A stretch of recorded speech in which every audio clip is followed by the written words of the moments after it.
मारीच और सुबाहु का वध।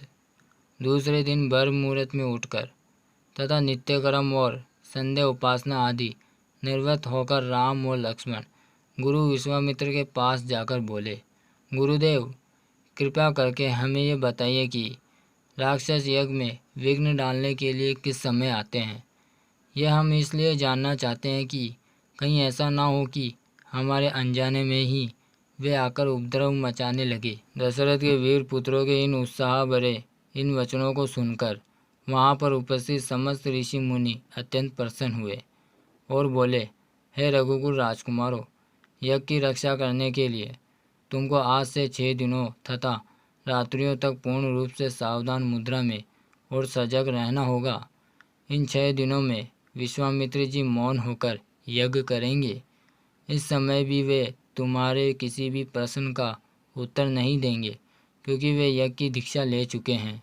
सूचना पाकर राम और लक्ष्मण दोनों भाई अपने समस्त शस्त्रों से सुसज्जित होकर यज्ञ की रक्षा में तत्पर हो गए। 5 दिन और 5 रात्रि तक वे निरंतर बिना किसी विश्राम के सतर्कता के साथ यज्ञ की रक्षा करते रहे, किंतु इस अवधि में किसी भी प्रकार की विघ्न बाधा नहीं आई। 6वें दिन राम ने लक्ष्मण से कहा, भाई सौमित्र, यज्ञ का आज अंतिम दिन है और उपद्रव करने के लिए राक्षसों के आने की पूर्ण संभावना है। आज हमें विशेष रूप से सावधान रहने की आवश्यकता है। तनिक भी असावधानी से मुनिराज का यज्ञ और हमारा परिश्रम निष्फल और निरर्थक हो सकता है। राम ने लक्ष्मण को अभी सचेत ही किया था कि यज्ञ कर रहे ऋषि समिधा आदि अपने आप भभक उठे। आकाश में ऐसी ध्वनि आने लगी जैसे मेघ गरज रहे हो और सैकड़ों बिजलियां तड़क रही हो। इसके पश्चात मारीच और सुबाहु की राक्षसी सेना रक्त, मांस, मज्जा, अस्थियां आदि की वर्षा करने लगी। रक्त गिरते देखकर राम ने उपद्रवकारियों पर एक खोजपूर्ण दृष्टि डाली। आकाश में मायावी राक्षसों की सेना को देखकर राम ने लक्ष्मण से कहा, लक्ष्मण, तुम धनुष पर सरसंधान करके सावधान हो जाओ। मैं मानवास्त्र चलाकर इन महापापियों की सेना का अभिनाश किए देता हूँ।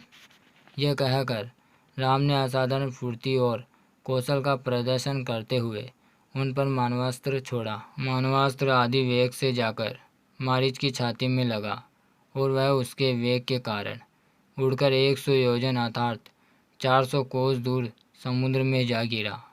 इसके पश्चात राम ने आकाश में आग्नेयास्त्र फेंका, जिससे अग्नि की एक भयंकर ज्वाला विस्फोट हुई और उसने सुबाहु को चारों ओर से घेर लिया।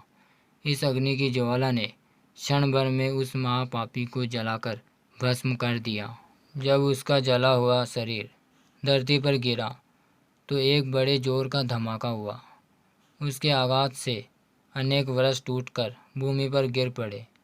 मारीच और सुबाहु पर आक्रमण समाप्त करके राम ने बचे कुचे राक्षसों का नाश करने के लिए व्यवया नामक अस्त्र छोड़ दिया।